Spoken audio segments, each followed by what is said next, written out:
basic home systems handout, which is the thickest one, but you will note I have two others. How to operate your home in case of an emergency. I'm sad to say that many young people today can't change a light bulb. And I don't say that facetiously. I say that as a real problem.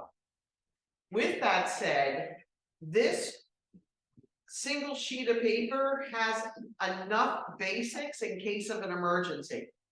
A pipe breaks because it froze. They have no idea where the main shutoff is.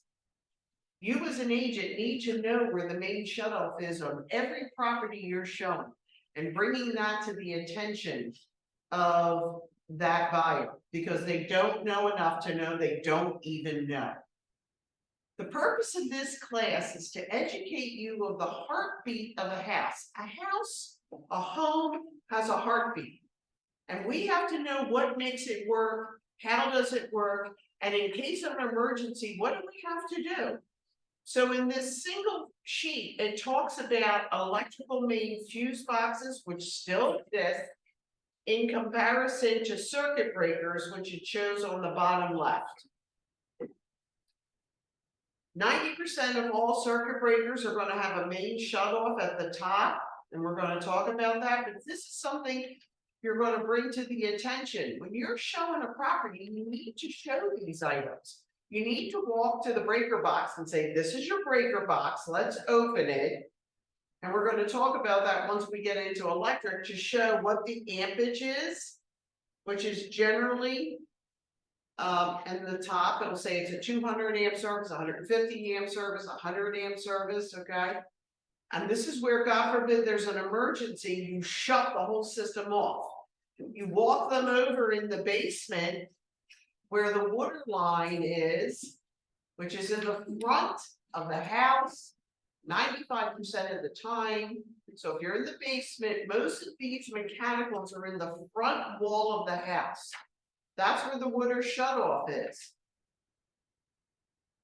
If you're looking at a property that does not, at the meter, have a shutoff valve, that's a concern. Because you need to be able to shut these things off. So that may be a reply to your home inspection, which the home inspector is going to bring up. We're going to talk about, you'll see on the bottom right, your water heater and how you shut that off. Water heaters rot from the bottom out. So when they rot and deteriorate, water's on the floor.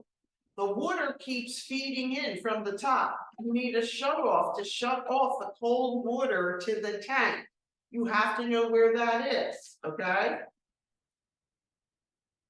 It talks about on the other page, your gas meter. Your gas meter on the top left here is always on the front wall also. Always is not the right word. Its majority of the time is on the front wall because it comes into the property from the street. You need to know where the shutoff valve is. You need to know where your shutoff valve is on a furnace, hot air, oil, or electric. You need to know where the shutoff valve is. And that's something you want to bring to the attention. On electric garage door openers, you need to know where the manual pull is in case that thing comes down and it's not going up, God forbid it's on top of a kid's leg. What are we doing here? Screaming isn't doing it and running in circles. That's not going to get the kid's leg out. You have to know where to reach up and pull the cord and manually pull that garage door up, okay? So, and the main shutoff for central air is found on the exterior of the property next to the condenser. So this is a quick reference that if you want to hand out to your new buyers who can't change light bulbs, you know, it's a feeling like I at least tried because God forbid there's an emergency. They have nowhere to go, okay? The second smaller handout is just basic FYIs about a home.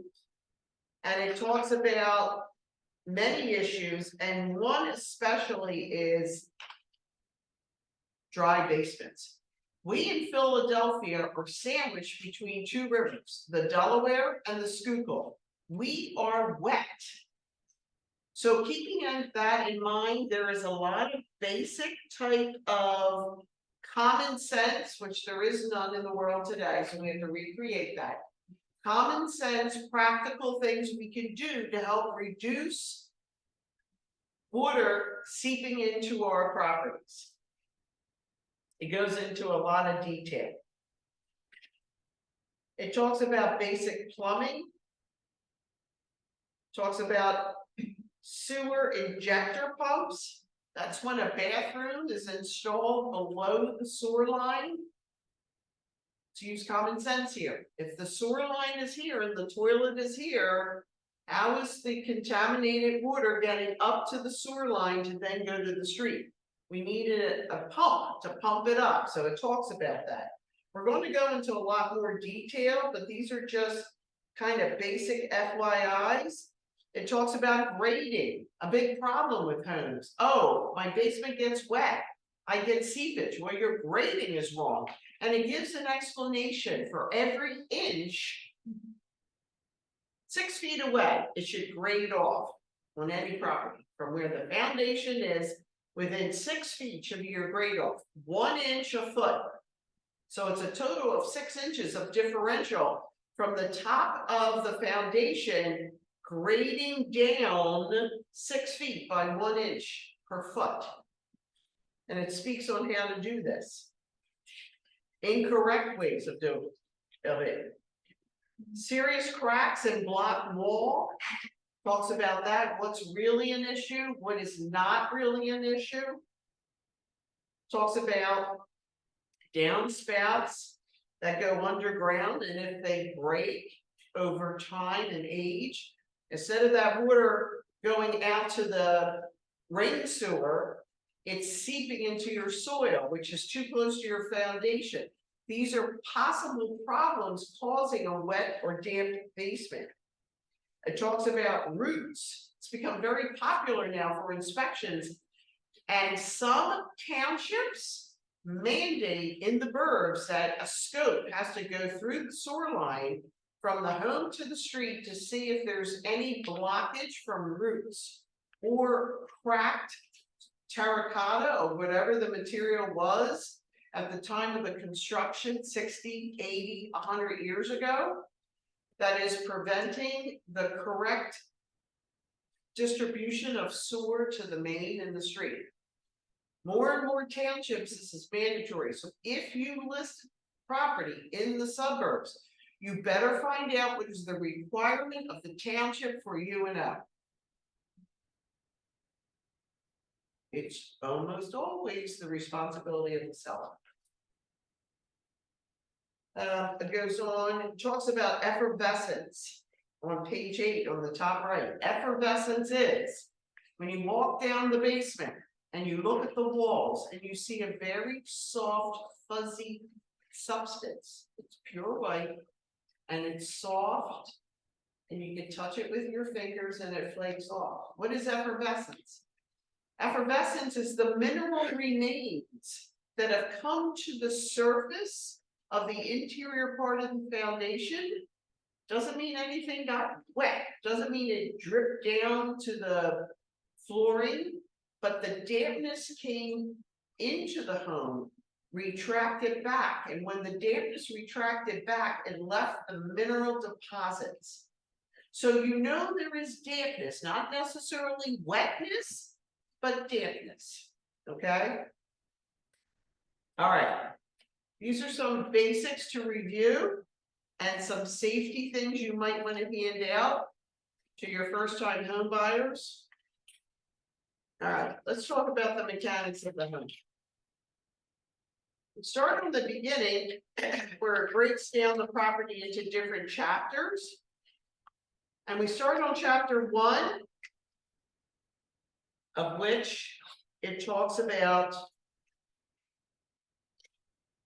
whenever possible in a transaction, the ability to get documentation on particular Mechanicals in a home, such as appliances, heating, air conditioning, if there was any water leaks, garbage disposals, garage door openings, any home construction documents, natural gas, that's always a worriment. Is there any warranties on anything? Physical damages inside and outside of the house, septic and well information.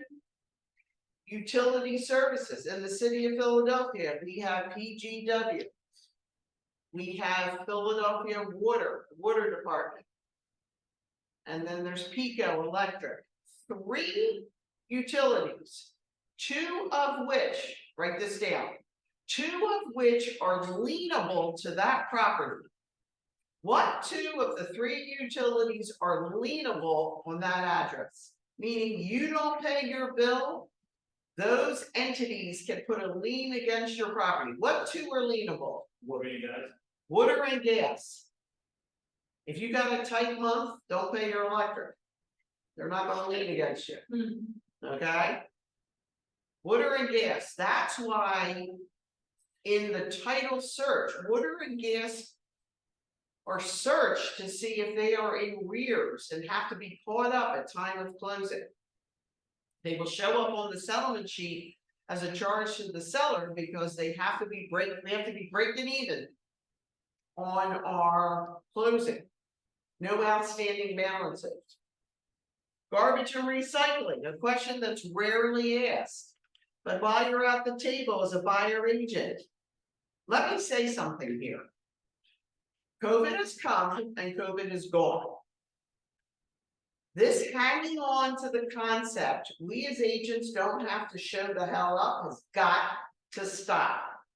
Your responsibility does not end until after the closing. Your job is to be at that closing. Your job is to be there. Don't be this crap, I'm not going to be there. Well, why not? Well, my seller's not going to be there. If there is an issue, who are we going to? Santa Claus? Calling Vicki? Calling Tess? No. Your job is to be there. Your job is not complete until keys have been passed and the deed has been signed. Stop this nonsense. You have to be there. You have to be there if there are issues. This is the time you ask the listing agent, when is the trash picked up here? Or the seller if there's, is your trash and recycling the same day? Questions to be asked for the buyer. You're their advocate. Be there, do your job. Fire extinguishers are often found in multifamily homes, especially in the suburbs. State of New Jersey, they're mandated. So questions you need to do on your walkthrough, is it there? Right? Garage door safety, that's something your home inspector is going to check on. He's going to check on your main utility valves and shutoff, that's part of their job. Homeowners insurance, anybody who is obtaining a mortgage must have homeowners insurance. So you're going to know about that prior to coming to the table, that you have already obtained and have what is known, write this down, as the DEC page, short for declaration, which gives whom is covering, what is the address, who is the owner, how much is the coverage. It's sort of a short version of what's happening. That DEC page is mandatory. Okay. Where's the closest post office? Keys and locks. This is huge. I can't begin to tell you how many times, especially on condominium sales, keys are not exchanged, and the best on a condominium is the key to the mailbox. Over and over and over this happens. Where are the keys? When are keys turned over at a closing?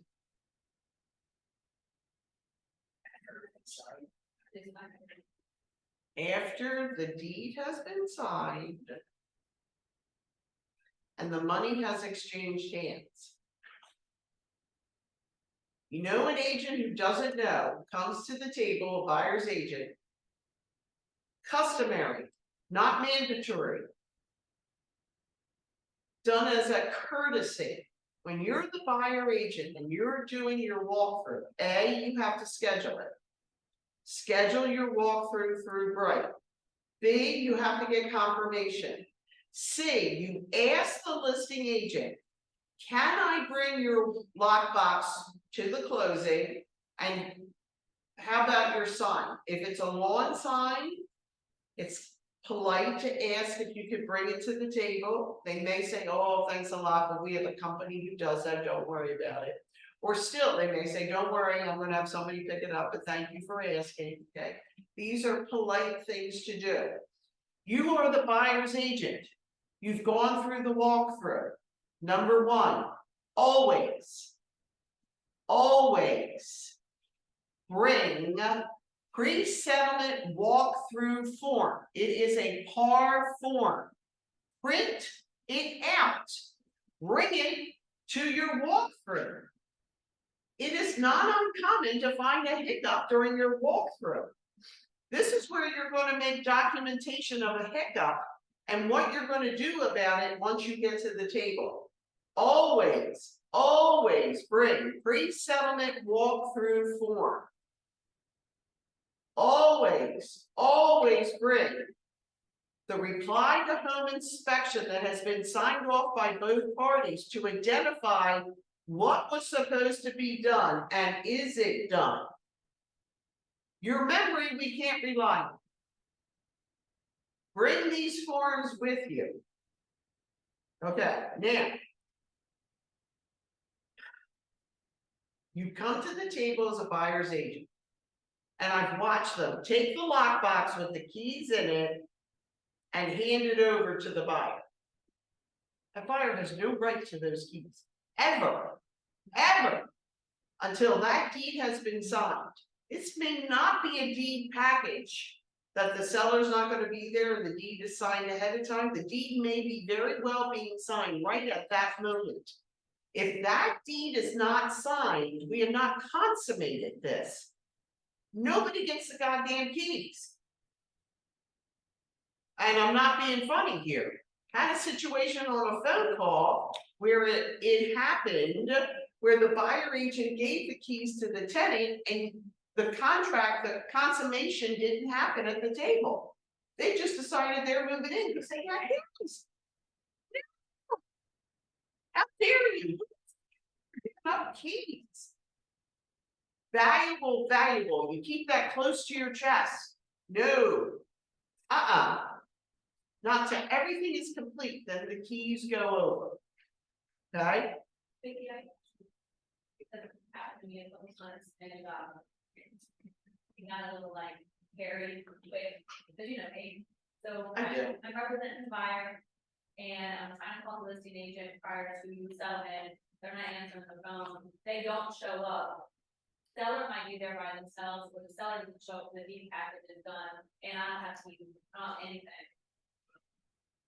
If it was me, I would text the listing agent and tell him, you know, I like the fear of God, so you make the statement short. Unable to close, exclamation point. Yeah. Do you think Mr. Fabulous won't be on that horn in the New York minute? What's that? Why can't we close? Well, there's no keys. And we cannot close with keys. We did our walkthrough like a night or two before because of the buyer's schedule and the way that they work. Like they were having to take all the work to get to settlement. So I left the keys in the box in case. That's right, as you should. And so I'm texting the agent when I got a hold of them, like 20 minutes later, I was all sitting there looking at each other. He's like, why didn't you just take the keys from the other night? And I'm like, well, one, there was literally still a couple days in the house of the sellers, and we weren't at settlement. Like there was a couple days, so I didn't be responsible for them. One, and two, we never said you weren't coming to settlement, so it didn't have nothing to do, but I like your response to that. Because I don't want to leave the table when my buyer's not going to get into their. Oh, yeah. That's another fabulous situation, right? Yeah. If a property has been rented in the past, it is imperative that that new homeowner changes the locks. And I'm not even kidding. How many people have a key to that property? God only knows. It is imperative. There are agents who like to give something monetary or personal as a thank you to the buyer for using them. Many agents have given them a certificate for a locksmith to come in and change the locks. That's their gift to the buyer. Here. A little token from me. If that's not in your budget, then you really need to press hard. You must change these locks.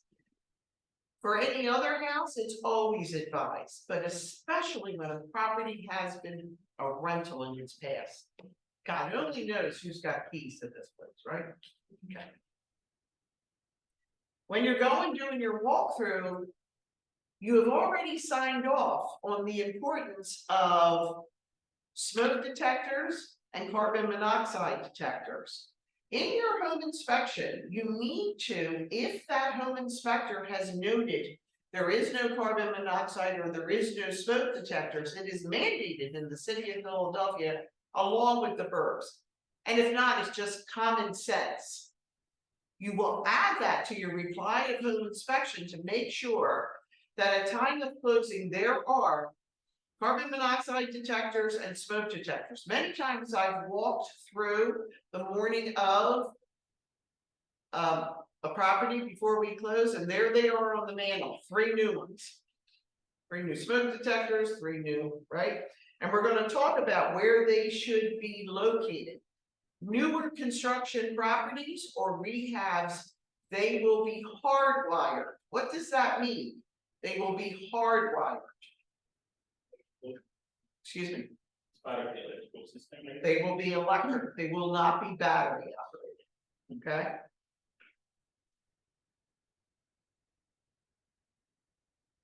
Goes on page 8 to talk about the importance of garage door automatic openers. And your home inspector is going to check that to make sure when he rolls the ball that it stops. Okay, small children and pet have been injured. It's very important. Let's look at chapter 2 when it talks about lead. Starting in 1996, federal regulations required that landlords and sellers of single-family homes built before 1978 to notify renters and buyers about potential lead hazards. This requirement has raised concerns for everyone. 1978 was the last year that manufacturers put lead in the manufacturing of paint. Therefore, in Iowa counts, 1978, if a property is built, that it very well may have lead in it. So if you're selling a home built prior to 1978, it's something you have to have a discussion with your buyer. In all the years I've done this, one time I had somebody do lead. Property was 120 years old. In my mind, we were going to find it. They did not find lead. About 10 or 15 years ago, in the Inquirer was a very good article written about lead paint, and something people don't think of are wood windows. Wood windows are a huge component for children in the ingesting of lead. And you say, but why? And when you look here at the double hung window photo, as they give you the illustration, where it says interior and exterior, this is a slice of a double hung window. A double hung window is a window that comes down from the top or comes up from the bottom. When that happens, there's friction that happens between the windows. That friction causes dust to come down. Lead is heavier than most materials, therefore the lead in that dust will settle quickly to whatever surface is below, like the windowsill. So let me give you a visual.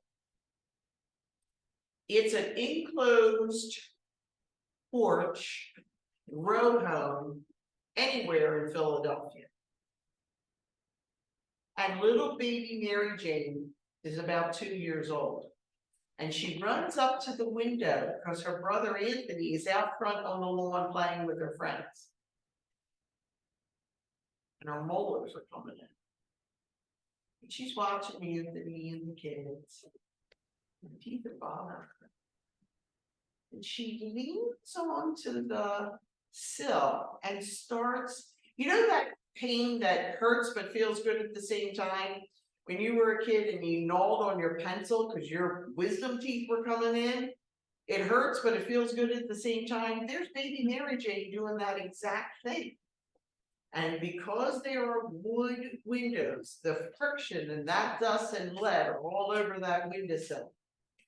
A wonderful article was written about a couple. The wife is a pediatrician, bought a beautiful home in Mount Airy. Loves it. Such character, such grace, such craftsmanship. It dawned on her one day after she moved in, my God, these are all wood windows. She had her daughter tested for lead. And guess what? She popped hot for lead. Your job, your responsibility as an agent is to inform this buyer who is in love with this home, who may or may not have children, is to inform them and bring to their attention that these windows are wood.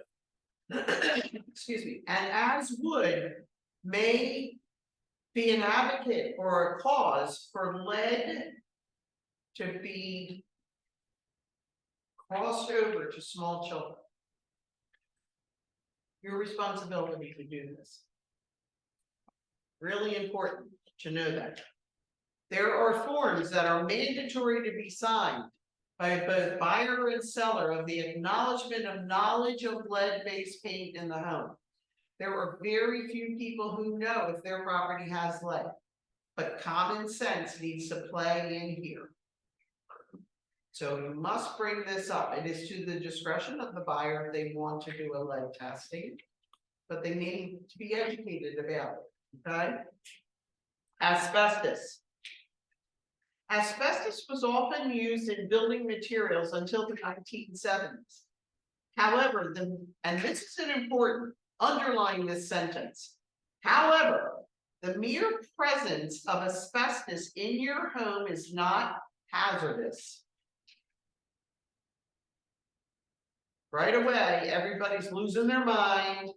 Oh my God, the home inspector said that the pipes downstairs are wrapped in an asbestos wrap. The danger is that asbestos material may become dangerous over time. Damaged asbestos may release asbestos fibers that present a health hazard. 9 by 9 tiling on a floor. They were quite frequently used in the 50s and 60s, so you're going to find it a lot as you come up the boulevard into Northeast Philadelphia, where the construction of homes were peaking in the 50s, 60s, and 70s. 9 by 9 are almost always asbestos tiles. The only way to know for sure is that the home inspector has to take a piece off and it has to go to a laboratory. Rarely is that ever done, but your home inspector will make a notation that he noted in the laundry room and on the flooring of the basement 9 by 9 tiles, which increase the risk that these very well may be asbestos tiles. More importantly, or when you find piping wrapped in asbestos wraps. The asbestos wraps is extremely fibrous. And if you were to squeeze the wrap And the sun was coming in at just the right angle. Now you know what I'm talking about. You've noticed when you were a kid, you were in school, and the sun came in on just the right angle, and you could see dust particles in the air. If you took that wrap and squeezed it, you could see the fibers expelling into the air. That is the most dangerous because we inhale the fibers, asbestosis. Inflammation happens to the alveoli in our lungs, causing damage. That is where the issue lies with asbestos is the greatest when it is airborne. Not so much the tile on the floor because it's a brittle substance rather than a soft substance that can become airborne. These are the concerns. Radon. Radon is a radioactive gas that has been found in homes all over the United States. It comes from the natural breakdown of uranium in the soil, rock, and water, and gets into the air we breathe. Typically, radon moves up through the ground and enters the home's foundation through cracks and holes. Your home can trap this radon. Probably 20 years ago, someone I highly respected as an agent, I overheard this individual say to a buyer, "Don't worry about radon. There's no radon in Philadelphia." I have poker straight hair and it curled immediately. Yes, Philadelphia is not Bucks County, which is inundated with extremely high levels of radon. Radon is found randomly, but there are veins, Mannion, Roxborough, Mount Airy, East Falls, Wash West, parts of Queen Village, South Philly. It's very random. Over long-term exposure, radon has been proven to be a carcinogenic, a cancer-forming agent. Primarily the lung, because we breathe it in. Things to keep in mind. And this is going to touch on two areas, safety and radon. If you're showing a property, you have to listen to what these buyers are talking about. These buyers jibber jabber the entire time you're out there with them, but you have to have key hearing to key words, such as, I'm going to put Joey down here in this basement. I'm going to make a little man pad for Joey down here. What does that, what radar just goes off in Vicki's mind? There are two issues. One is safety. If that lower level does not have a second means of egress, what does that mean? Like a window to get out, or another staircase to get out of the lower level. You cannot, and you have to talk in that commanding voice. You cannot put someone down here to sleep. And they look at you. What are you talking about? My husband was a lieutenant in the Philadelphia Fire Department. I won't even begin to tell you the horror stories. No one can sleep in a basement if there is not two means of egress. That staircase that goes from the kitchen down to the basement is on fire. Where is Joey going? Except to St. Agnes. Where the hell is he going? Okay, no. The second is, you cannot have somebody sleep in here over long term. That would be a long term, 8, 10, 12 hours a day if you have radon. Prime example, 20 years ago, beautiful stone home on Ron Street in Ronhurst. I have a couple who's looking at it. We get in the basement. The basement had very high ceilings, 9-foot ceilings. The buyer said to me, "This is perfect. I'm putting Joey down here. He's a pain in my dupa." First thing I did was look across the room. There was a door. I opened the door. It exited the basement in the rear of the home with concrete staircase. So, okay, got two means of egress. I said to Daddy, listen, if you're thinking about putting Joey in here, I'm okay, because you got a second means of egress, but you have to do radon. Ah, come on, Vic, why do I have to do radon? Because this is long-term exposure. Joey's 21. Joey is coming in on Friday night, loaded. Putting his head down on that pillow and waking up 12 o'clock, 1 o'clock, 2 o'clock on Saturday. That is long-term exposure. He is breathing the air in here. You have to do this. It's okay to make a commanding statement. They don't know enough to know. They don't even know what's good for them. I made the commanding statement, you will do a radon.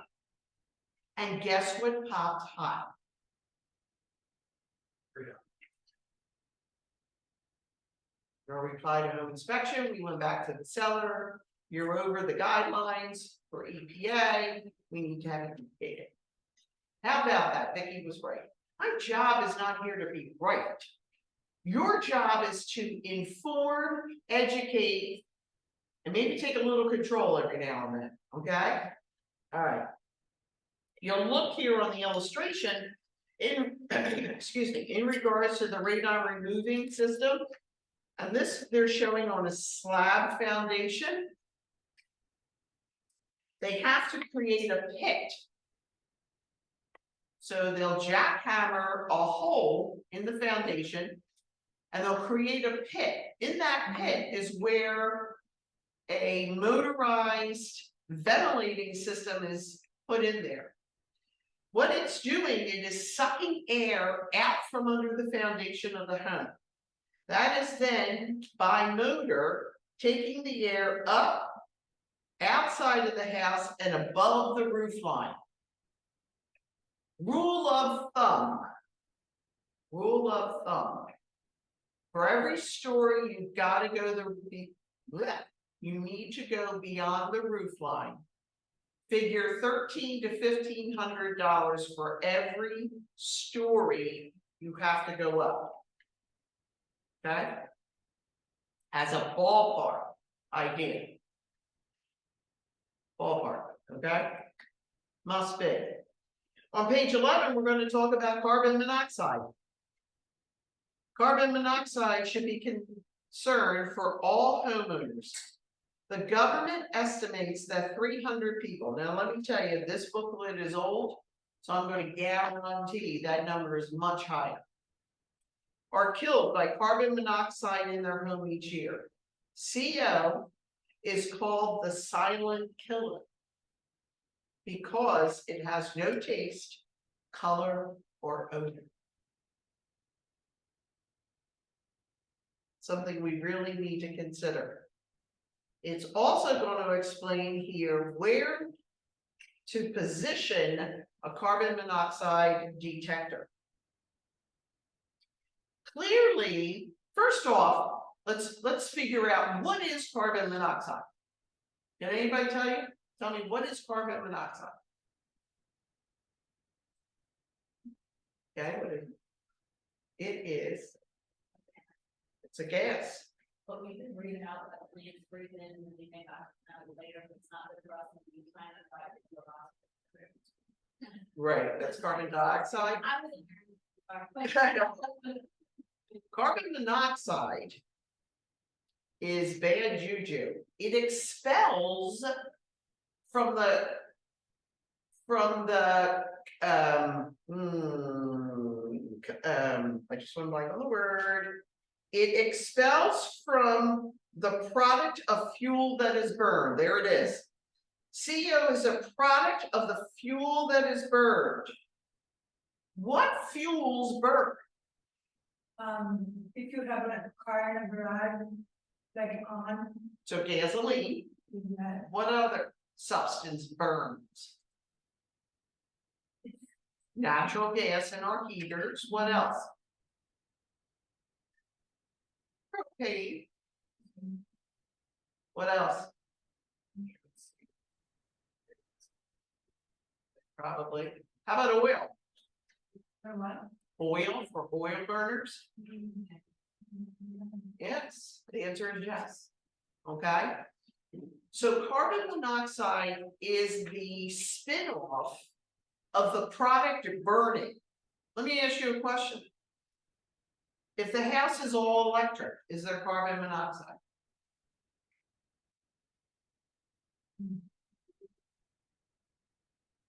Ooh. It depends. How does it depend?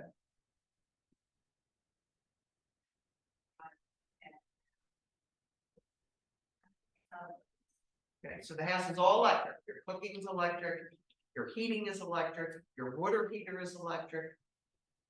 There are no combustibles, right? The combustibles, oil, gas, propane. If it's gas, fireplace.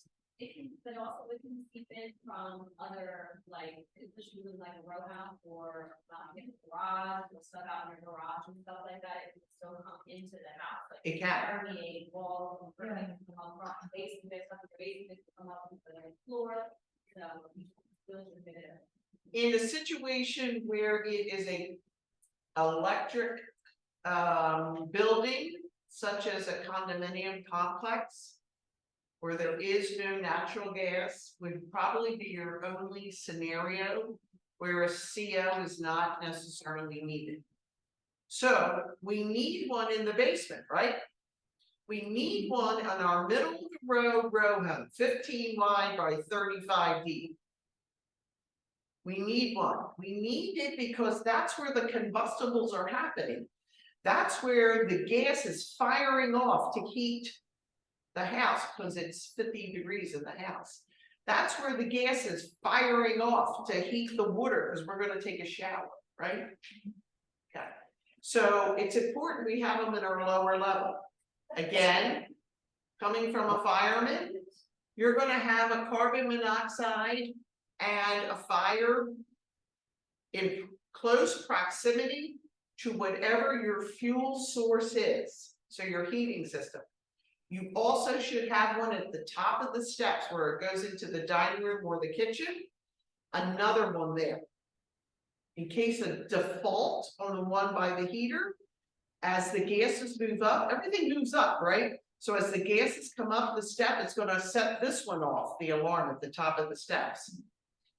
It also states that if you go into our forms, our KW forms, there is a Philadelphia letter or notification in there that carbon monoxide detectors, write this down, should be within 15 feet of sleeping area.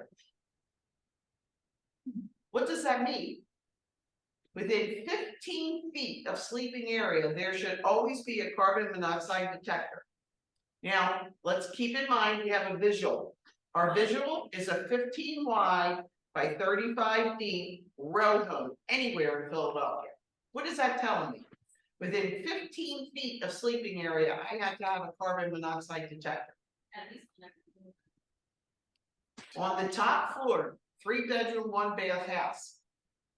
If you put one in the hall, you are within 15 feet of all the bedrooms, right? Common sense. And then it would be the whole like, yeah. That's okay. All right. And even though you've got one at the top of the steps from the basement that's going to enter the dining room or the kitchen, depending on the style of the home, having another one in the living area is not a bad thing. You're never going to go wrong. That's another thing a lot of buyer agents will give their buyers as a gift is carbon monoxide smoke detector combos. Yes. Now, is it supposed to be lower to the ground or higher up? Because I had two different home inspectors who do different things. I've seen them in both, so I don't know if one supersedes the other. The fire department puts them on the ceilings, is the only thing I can tell you. When they give out free ones for homes, is that they put them on the ceiling. So just Put it in there somewhere, please. Okay? What are symptoms of CO poisoning? I have a question. Yeah. It's like the regular things, like from the stove. It can be detected, no, we cannot. In the carbon monoxide, no, there's nothing to do with that. Sure it does. It's a combustible. If But that is, let's say you leave the gas yep, and you leave the house, yep, right? yep, The carbon monoxide will go off. will go off. If the windows are closed, the carbon monoxide is building in the house. Okay. Hence why people sometimes of need, the furnace isn't working, but the stove does and it's cold, will light all the burners, turn the oven on and open the door trying to heat their house. That's open flame, highly combustible. Big problem, yes. Anything that is a fuel source is highly combustible. So it means that if the house had the gas on, like it was like combusted, then you leave it and then you go sleep, let's say. And then you put like, you light a cigarette. If you had the carbon monoxide, it will accuse, and that would mean. It could cause an explosion, absolutely. If the gas pilot is on, the gas is coming up, but it didn't fire, you have no flame, just it's on, it's seeping gas in through the whole house. Do you ever see backdraft?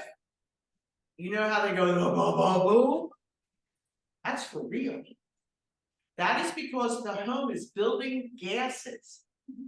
My father owned a triplex in Merchantville, New Jersey. 35 years ago, my son was 6 months old and we were in Maryland to see my sister. It took 3 hours for the fire department to figure out how to find us. Why? Because the house was a triplex. The lady on the 3rd floor fell asleep with a cigarette. We lived on the 1st floor. We had just moved out, my husband and I, because we had gotten married and had our son. My father and mother lived on the 1st floor. A lovely retired woman lived on the 2nd floor. I'm talking a big old house. She, thank God, was away for Christmas.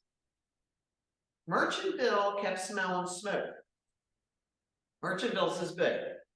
They're driving up and down the streets in Jersey. Merchant, something is burning, but we can't find it.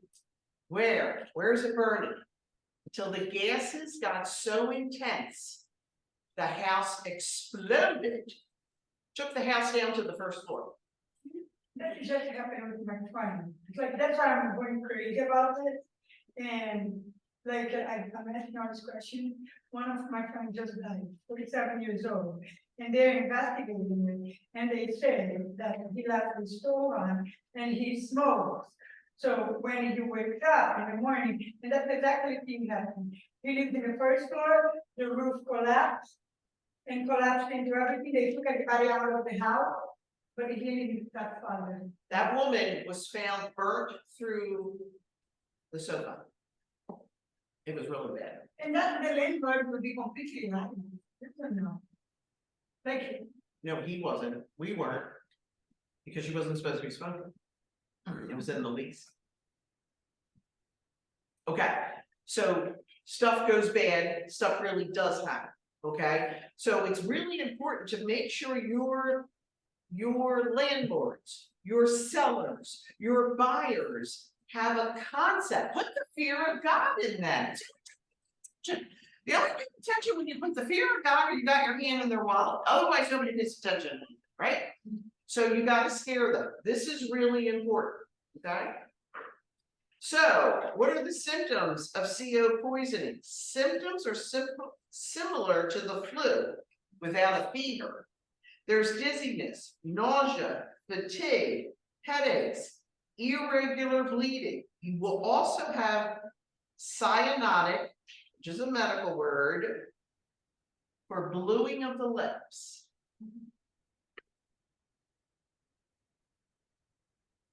The CO is pulling the oxygen out of the air.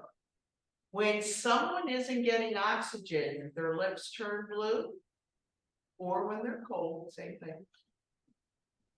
So you'll see blue lips is another common symptom. Mold and mildew. Let me tell you, mold and mildew is bad juju. Bad juju. There are over 3,000 different types of molds. Some of the worst is the black mold known as Stachybotrys. It gets into your lungs and does havoc. There are individuals who are very susceptible to molds. For instance, there are those who have a hard time breathing in the fall because of the mold buildup from the wet leaves in the air. Mold in a home, many, many years ago. There was a beautiful stone home that was a foreclosure, sheriff's sale, something way back when. And the bank was opening it up for everybody to go look at. I had my buyers and we ran over to go look at it. There was a long line to get in there.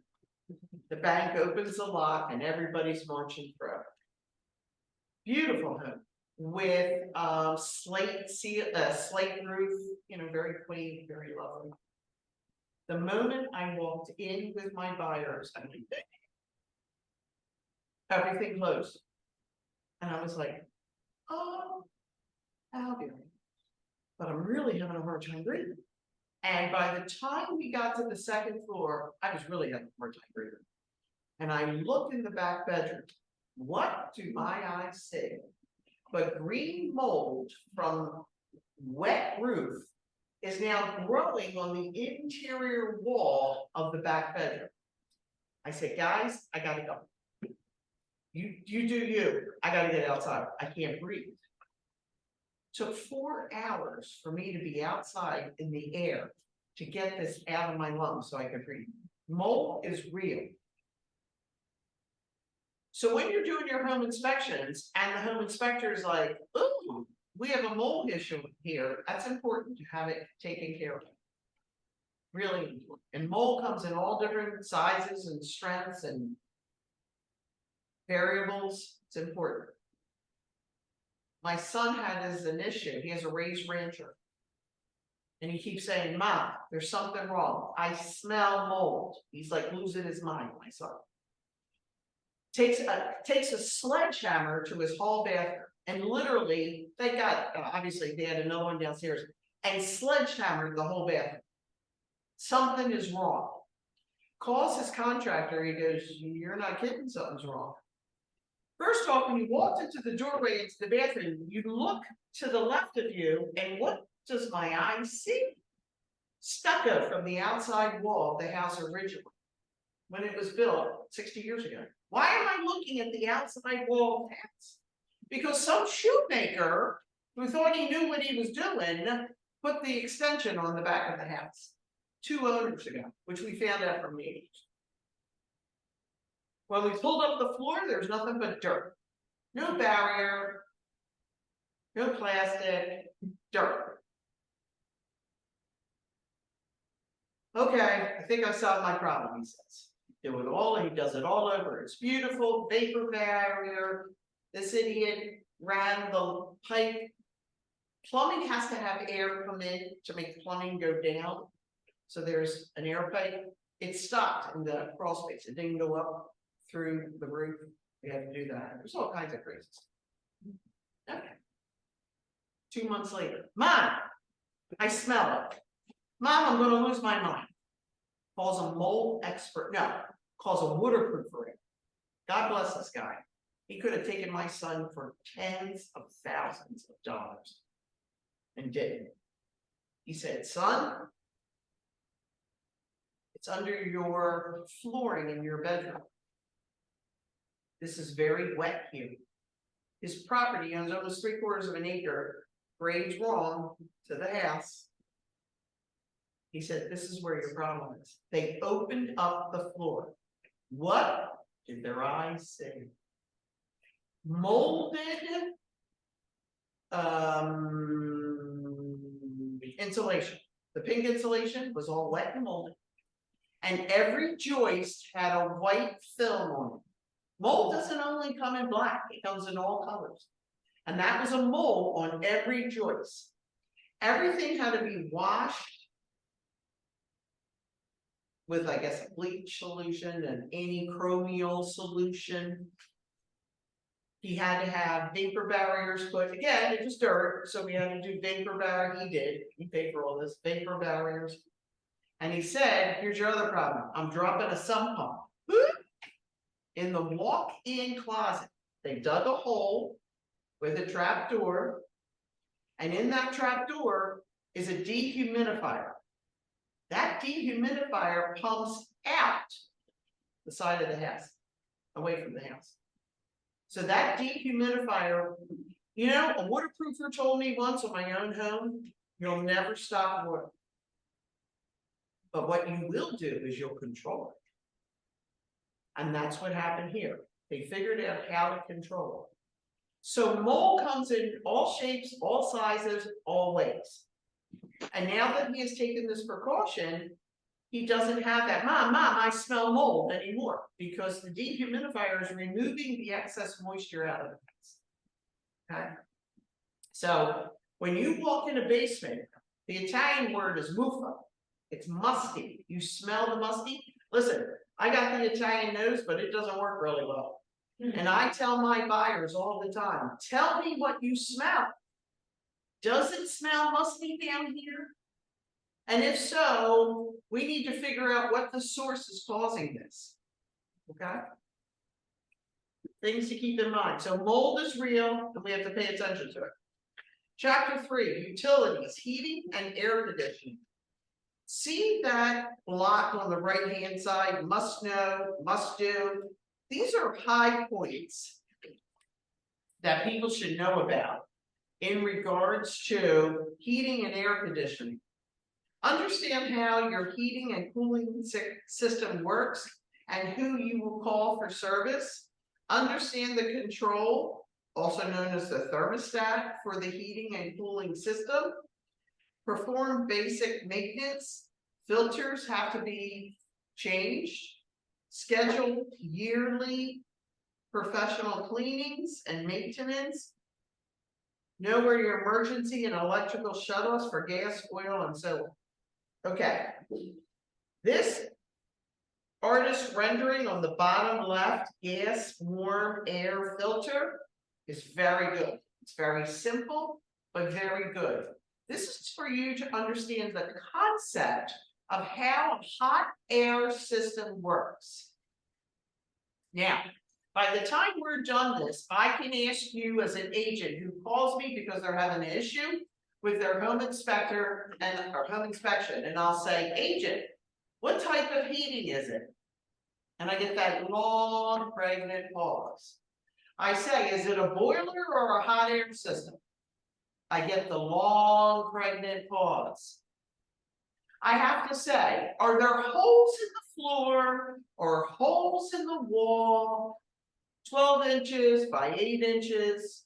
Do you see that? Or do you see a radiator, either high or low?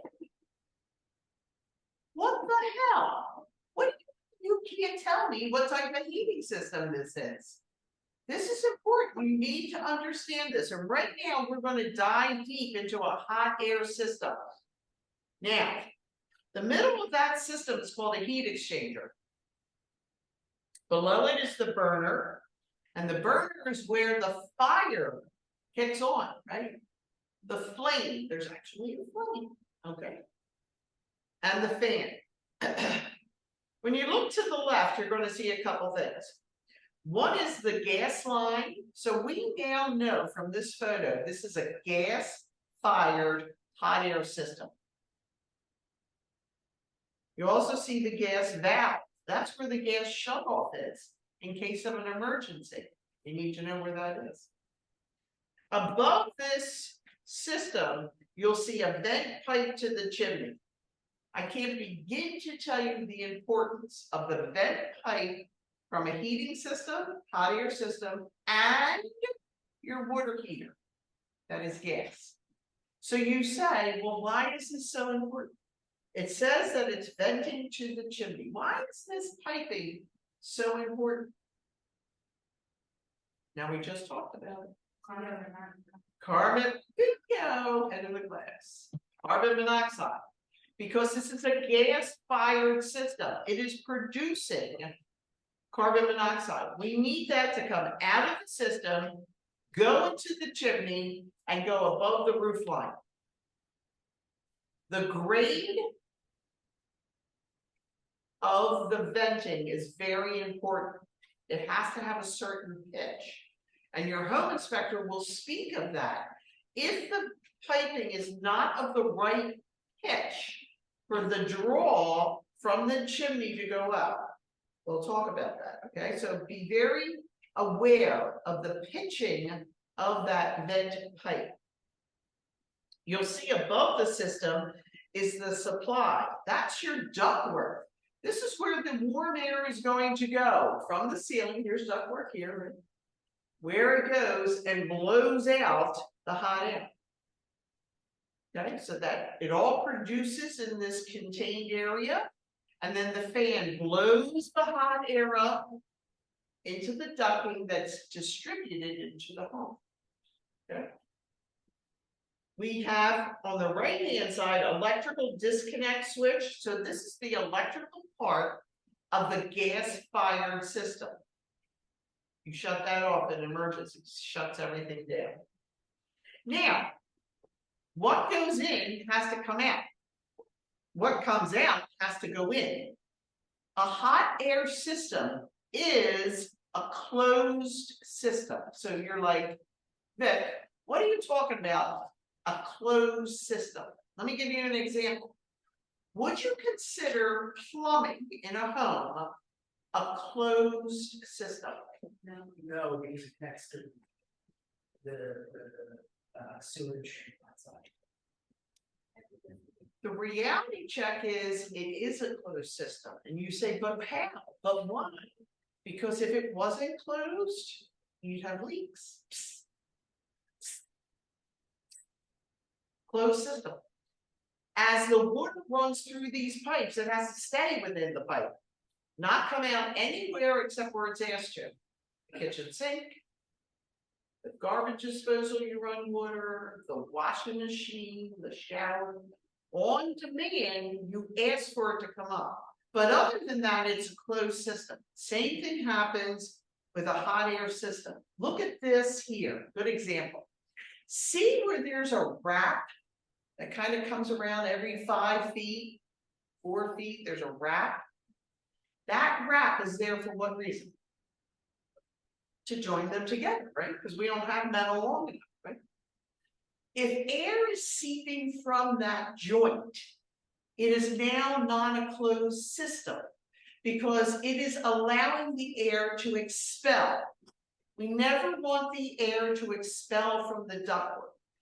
You will often see in a basement setting when you're looking at the ducting, very shiny, not duct tape. That is that gray, like Mr. Mingion's over here, sweatshirt. Not that gray, shiny, like aluminum foil gray. That is special tape to adhere to any joints. Big problem, okay? So we want it to be a closed system. You want it where you can, and the home inspector will in the basement area where accessibility to this ductwork is, make sure that none of these seams are leaking air. Now, you'll note on the right-hand side, it says return airflow. Here's a big problem with hot air systems in today's world. The return ducting is inadequate. When a home, I did 2 flips many, many years ago.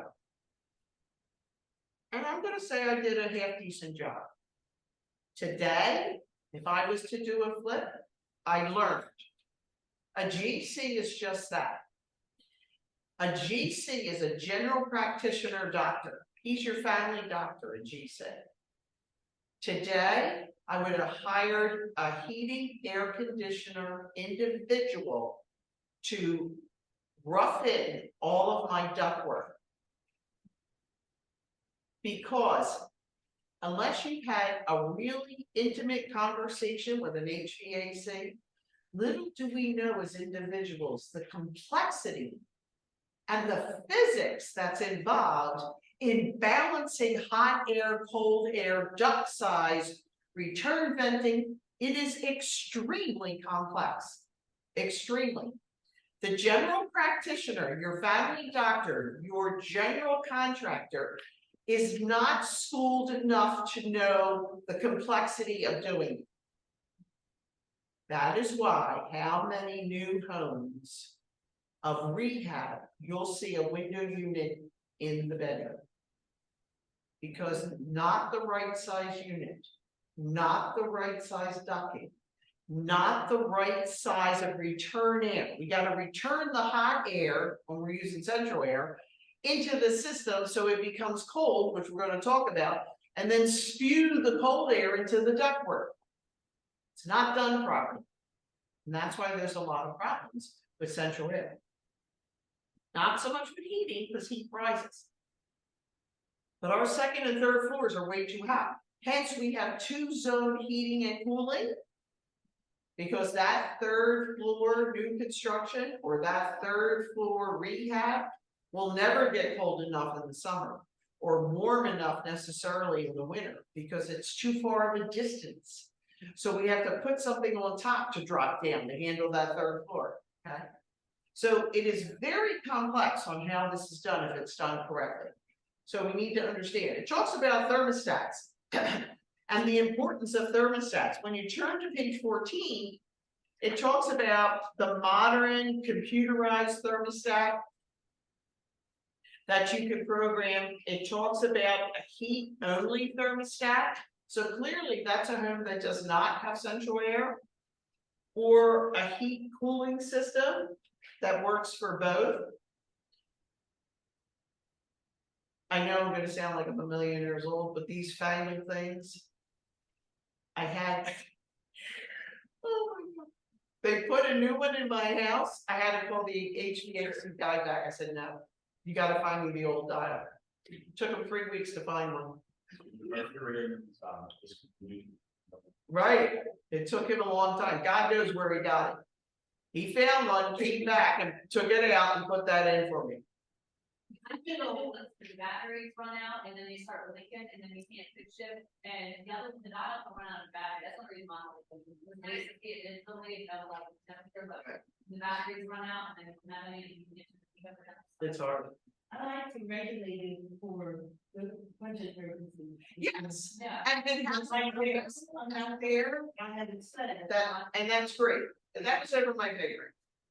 So I didn't do that. Now, I just had a new heater put in 2 years ago. And he did bring it. And he goes, Vic, it's the simplest one made. Come on, we're gonna do a cheat sheet. And there's Vic trying to. But yes, it has a purpose for regulating when you're not there, for it to turn on and after before you get home. It has purpose, absolutely. But that's the differential from them is pre-programming is probably the primary reason for these things. But you need to understand, some of them are extremely complex, and you would hope that the seller would leave the booklet for it so you can figure out how to regulate your house the first day you're there. Okay. Warm air furnace is what we were just talking about on page 15. And it gives a nice little slice illustration on the bottom of left of how warm air works. So we see our heater is in the lower level. And we follow the arrow. The heat was turned on. The gas ignited the flame. The flame creates heat. There was a fan under the flame that pushes the air up through the system. We make a hard left here in ductwork, and we come up at the floor area to allow the heat to come into the home. Cool air, heat rises, so the cool air is closer to the floor. That's a return vent you see on the right-hand side. Now that vent is sucking air, and it's bringing it down through the ductwork back to the system to recirculate and heat the air. Closed system. What comes up, comes down. What goes up, comes down. A home inspector who has since retired, I really liked him. I used to watch him and he always had a tissue with him.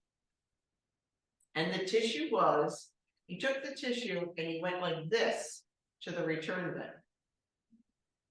bin. In theory, the tissue is extremely light. The tissue should have adhered to the intake. Sold a house in Ben sale, end of a row. Takes the tissue, we're upstairs, routinely throws it on the return. And he looks at me, and I look at him. So he goes in another room, he takes the tissue and he throws it at the return.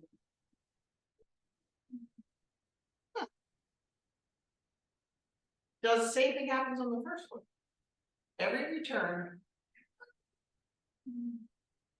Now we get into the lower level, which is ground level, and something gnawed at me. I looked at the ceiling and it was a drop ceiling.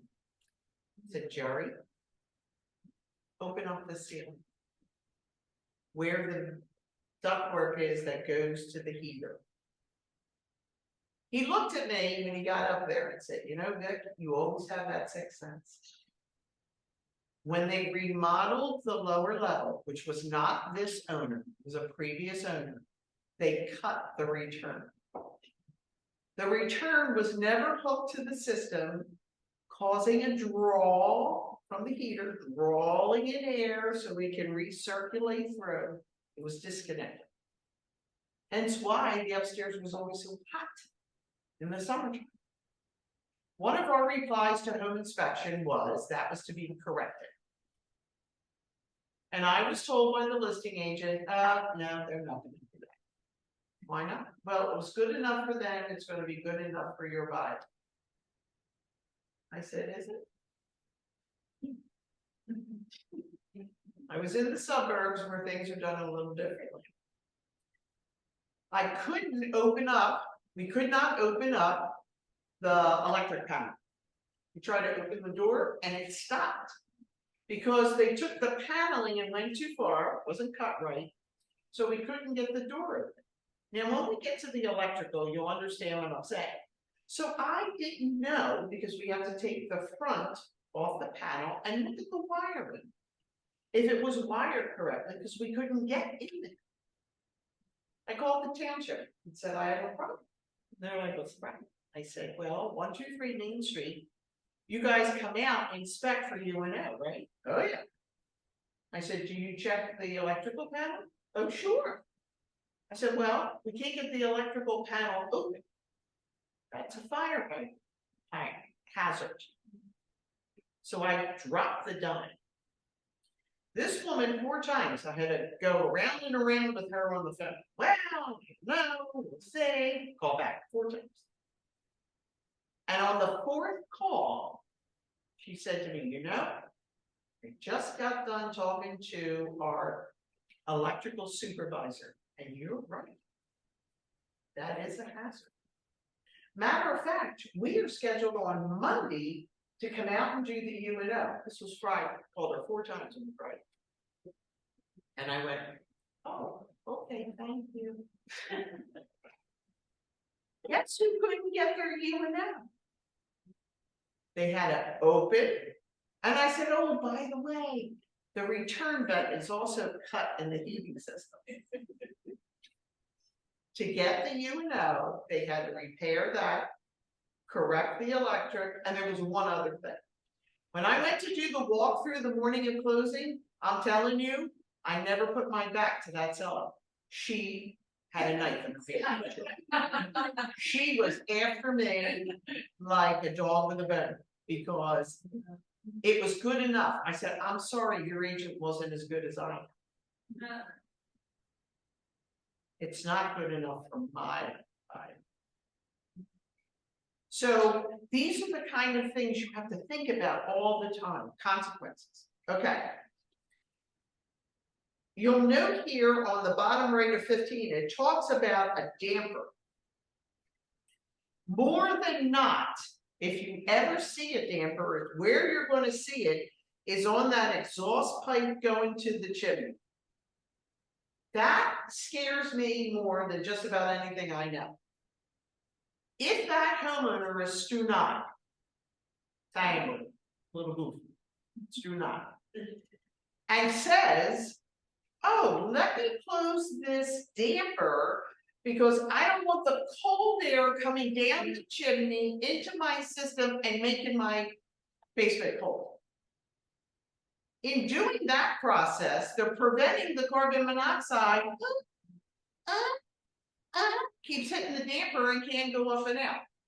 They will have blue lips in a matter of time, okay? If you ever see that, bring that to somebody's attention. That is dangerous, needs to be removed. It's only danger, Will Robinson. Danger, danger, danger. We're going to talk about on page 16 other types of air furnaces. You'll notice the first one, the top one on the left-hand side, warm air furnace that is horizontal. Now, in the city, we think of things vertically. Rarely do we think of things horizontally. But if you're on a slab construction home, and instead of taking up space and square footage for a utility area, they opted to put the heating system in the crawl space attic. You know, it probably peaks at maybe 4 feet. And they will put a horizontal system in there that functions the very same way. It's just more efficient space-wise, right? Same thing has got to happen. See, they show it on the slab, and you actually have to run ductwork through the slab to allow the air to come up. On a furnace in a slab construction. In the suburbs, you'll see a big garage. It sure as God made green apples, there'll be a heater in there. Small hot air systems are commonly found in the suburbs in the garages. Very common. You'll also note, but rarely find, the lower photo on page 16 on the right-hand side, a warm air furnace with an oil burner. The combustible was not gas.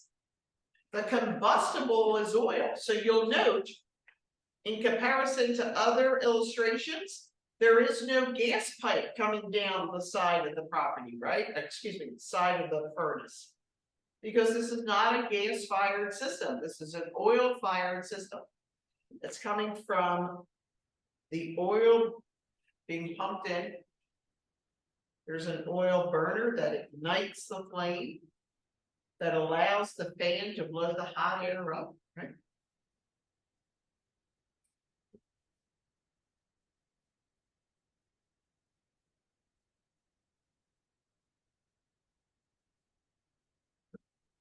Let's look on page 17, the bottom right, high efficiency warm air furnace. If you're selling a rehab, you're at the home inspection, and the home inspector started on the roof, which they customarily do, and says, the chimney's been abandoned. What does that mean? The chimney has been abandoned. And then they had locked off like the fire thing, Correct. So now you say, okay, the chimney is not working. It's been abandoned. They cut it off and or closed it off. Well, what comes out of the chimney? Yeah. Well, how are we going to have the CO come out if the chimney has been abandoned? Isn't that the issue with most of the homes that a lot of them call connection? Well, when that happens, your next thought process is, once we get to the basement, I'm going to find a high efficiency heating system. When you look at the illustration, high efficiency systems, you still have to blow out the carbon monoxide. And you still have to bring air into the system. All of that is done through the foundational wall with PVC piping. When you see PVC piping outside of a foundational wall, you know automatically this is a high efficiency system. That is where they draw in the air, and that is where the carbon monoxide expels. Now, when you're dealing with a GC and not an HVAC guy, I want you to picture middle of the row home in Philadelphia. You walk out the back door, you go down 3 steps. 12 feet away is the fencing for the backyard and up the side. I want you to walk to the fence and turn around. And when you turn around, now you're looking at the back of the home. There's a tiny little alley light on the side of the house that goes to that window in the dining room. This is where the carbon monoxide PVC piping is coming out all the time. It's where the location will be. The default of the GC is he runs the PVC out for the carbon monoxide, which is within 6 feet of that window. You have the window open in spring and fall, and whenever that kicks on, the carbon monoxide comes out of the house and goes right back in the house in the dining room. How many times do you see a home inspector go, wait a minute, come on guys, you gotta redirect this. This is going right back into the house. Well, that's because the GC did it and not the HVAC guy. Okay? So how far does it have? 6 feet. Things to know.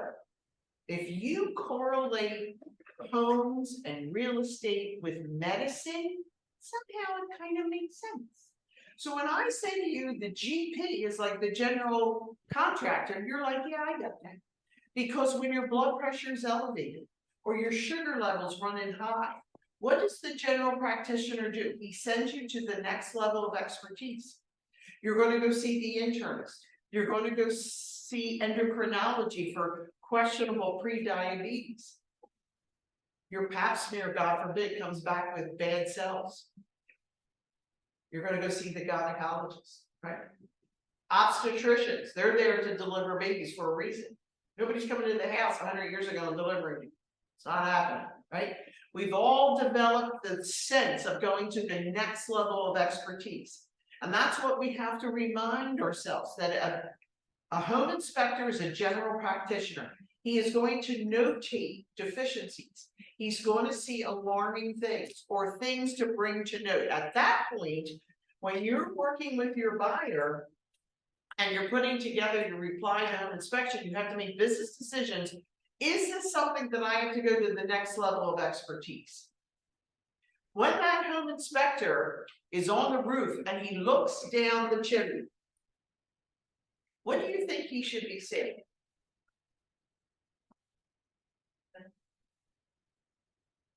He needs to be seeing, if there's a clean out, he opens that up because he needs to see daylight. Clear path. A clear path. If the home inspector pulls the clean out from the wall and goes and puts a mirror in there, what's he looking for? He's looking for daylight. If he can't see daylight, we've got a problem. And we'll talk about that when we get to the chimneys. If there's an issue with the chimney, who are we getting? The plumber? The electrician? No. We're going to ask for a chimney specialist to come in, right? Okay. So keep in mind, always we need to go to the next level of expertise. Okay, that shows you what you're going to see, the common PVC piping for a high efficiency system. We don't have to go through all these motors. No. Let's talk about filters on page 20. All kinds of filters, right? We've got our fiberglass filters. We've got our pleated paper filters. They're very easy to change and take out. Let me tell you something. A home inspector is going to tell you that a hot air system has a 20-year life expectancy. When I had mine done 3 years ago, mine was 27 years old, 32, something outrageous. Why? I was diligent about my filters and I had it overhauled once a year. Now, there is discussion. Home inspector is going to say, if you use the paper filter and your home is allergy prone. Family has a lot of allergies. They have pets. They're going to strongly recommend the paper filters because they really do grasp everything. It's like a coffee filter, right? And you figure you got to force air through that coffee filter. Or are you using the fiberglass filter? The fiberglass ones are the least expensive. They're very light. And when you look through them, you see daylight. If you can see daylight, how much is that filter really grasping? Argument is, though, that the paper filters from an HVAC guy is going to state that it is taxing your system. The draw is so great that the system has to do to return the air through the paper may be detrimental to your system. So that is a conversation you need to have with your HVAC guy to determine the type of filter you should have. But replacing them on the basis that is indicated either through the furnace company, primarily how frequently you need to do that is important. The MERV rating also. Yes. Right. Right, and MERV ratings are written on the booklet for your heating system and on the filters themselves. Okay, so there's many different types, but it's important, if not for nothing, use the cheap ones and change them every month. When you write that check, because they're so cheap, you got to do it every month. When you write your mortgage, change the filter. An old time home inspector used to tell me that. If you're using the cheap ones, you write your mortgage, you change your filter. Many of the upgraded ones are every 3 months type of thing, but it all depends. So know what you're doing. Let's look on page 22. Oh, Jesus. Am I in my time? Natural 12. Oh, okay. On page 22, we're going to talk about a hot water system, a boiler. So here you see what is known as a radiator, right? So maybe you grew up in a house that had radiators. You came in the wintertime, mom called you in for lunch, which was tomato soup and grilled cheese sandwich. Fire department called that little girl lunch.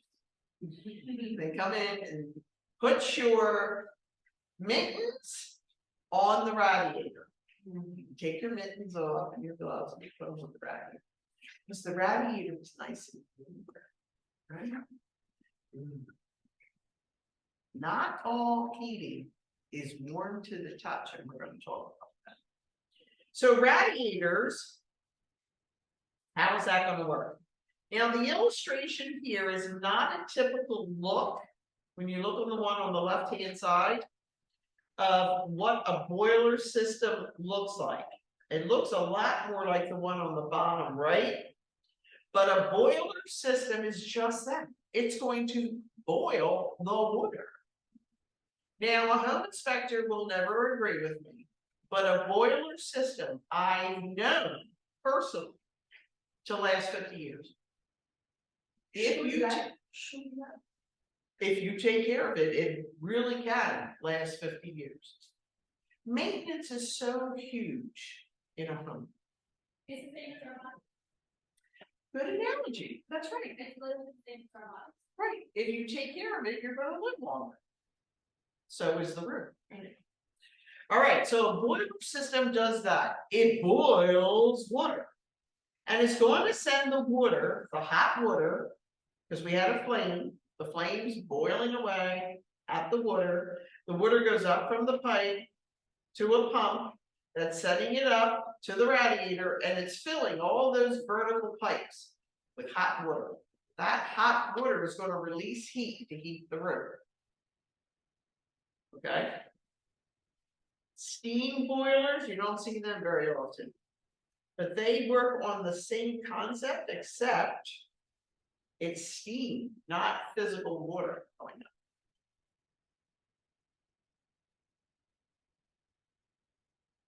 It talks about an oil burner here on 23. And we kind of, excuse me, touched on that briefly. It's very similar.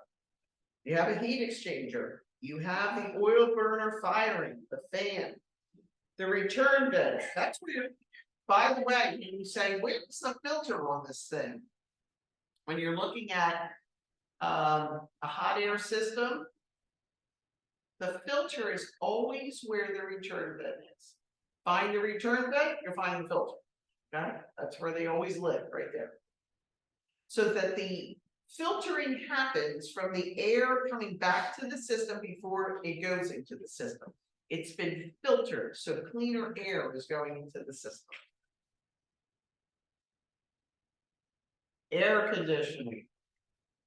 Boy, here we go. Air conditioned system with a warm air furnace on page 24. Okay, so we have a slice of a house here. And on the slice of the house, we see that it's on slab construction, right? And we have our furnace. We see where our air returns in. We see where our filter is. Above that, though, we see cooling coils, and they shape like this. They're also known as A coils because they look like the letter A started. A coils. This is where the air that is being produced from the system, not hot air, just air, room air, that's going to be pushed up from the fan, is going to pass by the cooling coils that are ice cold. And now that air has been cooled, and now it's going to go up through all the ductwork and come out. Okay? Now, how do these cooling coils get cooled? Oh, from our outside condenser. So that big gray square thing or round thing outside is known as a condenser. And that produces the cooling to be piped in. You see the refrigerated line coming in to cool those coils so that when room air passes it, it cools the air and comes out the duct. We need two parts for central air. We need the system for the blower. We need the A coils to produce cold something. And what are we producing cold something? Air, room air coming up. Okay. Now you'll note on the top photo, it shows the electrical switch on wall outside. That is the breaker box for condensers, an emergency shutoff. You will note though, in your breaker box, your electrical box, there will be a breaker that's marked central air because it needs electricity to function. But if this thing just happens to be on fire or full of leaves, that's where you're going to shut it off right there. And shut the system down. Okay. I'm not going to talk about it backwards. Oops. Let's look at 26. On 26 on the bottom left, we're going to talk about heat pumps.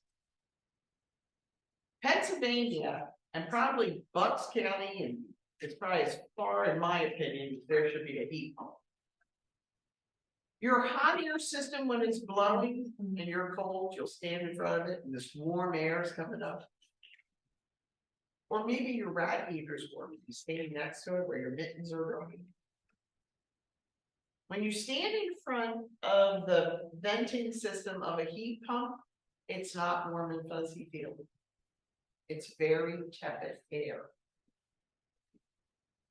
It's not warm and fuzzy, it's tepid air. A heat pump works very much the same way, the system, except it has two roles. A heat pump is sort of like a central air working backwards. No, excuse me? Right, it reverses itself.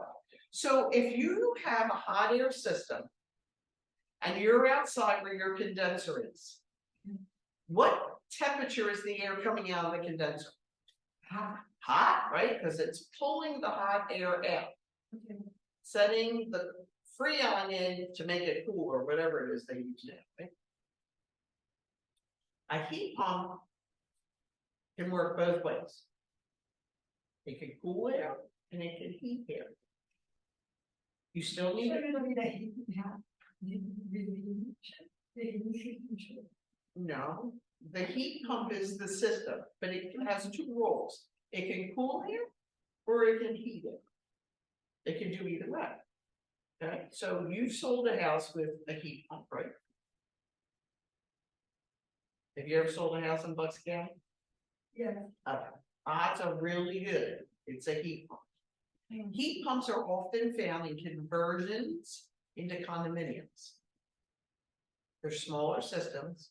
Their square foot that you're dealing with is a smaller system, and heat pumps are frequently used because they are an electric system. In conversions, to run the gas lines into all of these condos is a ton of work. And they avoid that by making the units electrical. Okay, now. Same idea, we have to have a return vent to come in to cool it, but heat pumps. When it's blowing the warm air, it's not really warm, it's kind of tepid. Yet it will heat your home, but it's just a different style. Different style of heating. Some people don't find it sufficient enough for them. They may have little space heaters kind of thing. But it's not something the further north you go, no, the further south, it's all that and bag You chips. cannot control it. You can, it just doesn't feel warm enough. Just some people to their skin, it's not warm enough. My sister lives in Lumberton, North Carolina. She has a 2-zone system, just had it replaced. Costly, she has a 2-zone system. But it's all heat pump. Because their temperature doesn't get below 32 very often. Doesn't get below in the 40s very often, but occasionally it does. And when it does, they're cold. Because they just don't get that warmth feeling. Even though the thermostat says, yeah, I'm 68 in here, it doesn't to the skin feel like 68. It feels cool, you know. But the further south you go, that because it's a dual system, air conditioning is the primary use for a heat pump, rather than the heating part. It's the cooling part. So they have them here, you just don't see them a lot. Again, it talks about horizontal systems. It talks about the damper on page 728. The damper, oh my God, you don't want to know anything about a damper. Do we stay away from that? Well, you gotta bring it to somebody's attention. I have to take this call. What? Good, honey, how are you?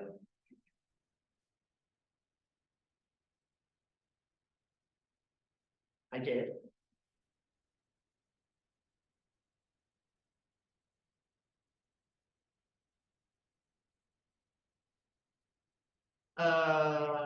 I got one from yesterday with the Skype.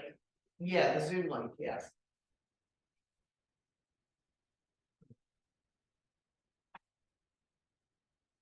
Yeah.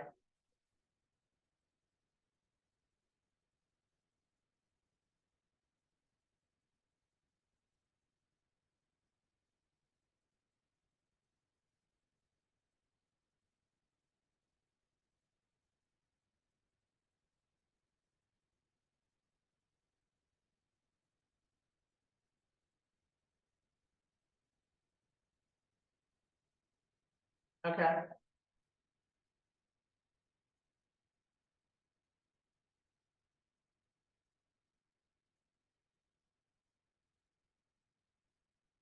Okay.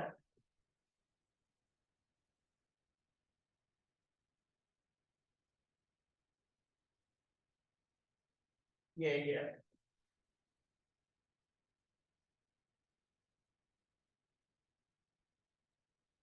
Okay.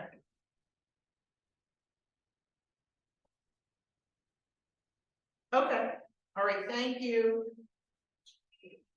Okay, bye-bye. I had an ethics hearing. Okay.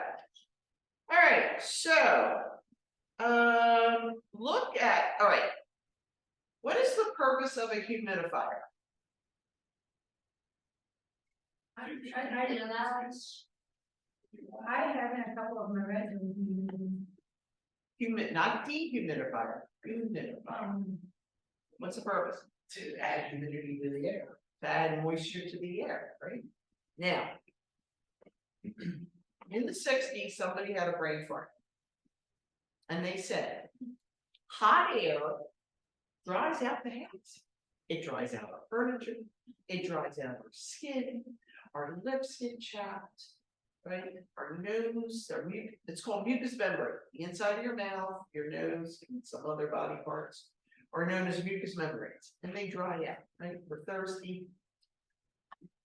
I have an idea. If we attach a humidifier to the heater, so when the air, warm air is blowing through the ductwork, it's taking moisture with it. And we're gonna add moisture to the house. You know, the concept wasn't so bad. Except there's this little detail. Oh, Jesus, I just need this over. This little detail. What are the 3 elements needed for mold to grow? 3 elements. What is it? 1. Dark place. Oxygen. Warm. Dark, moist, and warm are 3 elements for bacteria to grow. What do you think's inside that humidifier? All of the above. Right? Did you ever hear somebody say, I just moved into this house, and honest to God, we've been sick since the day we moved in? What's not happening? What? Could it be that all kinds of bacteria is blowing through the house where we vent? Because it's passing through this humidifier that's actually, if we open it up, full of pepper. And so it's taking the caca and it's running it through the house and you're breathing it. It's that of an opinion. So the home inspector is going to talk about this humidifier. You're going to say in front of the home inspector, because you are not a home inspector, engineer, or architect, are you? No. But you're going to mention to the home inspector, what is your opinion of the dehumidifier attached to this system? And you're going to listen to what he or she has to say. If the individual, after church, on Saturday or Sunday, whatever you do, and whoever you pray to, come home and while the wife is making lunch, take the dehumidifier apart, wash it with bleach in the utility sink, dry it, make it nice, and put it back. You're probably doing your whole family justice, right? Because you're removing the beginnings of bacteria to grow, because every week you're doing it. Disinfecting. Do you know anybody who would do that? As tenacious as somebody is, do you think they're going around and pulling out the dehumidifiers? No, it's not happening. So you want the opinion of the home inspector. I have often myself, knowing enough to know, and explaining it as I just did to you people, to say to my buyer, what do you think about that hunk of machinery over there? And they're like, we have allergies so bad as it is. That can easily be removed. It's not a big deal. It can be easily removed. Tin, or whatever this material is, we're just going to call it tin, is put over, riveted closed. Closed. So we have a closed system yet by an HVAC guy. Not a big deal. There are other ways to add moisture to your home. But using a humidifier personally has never been a favorite for me. That is attached to your hot air system.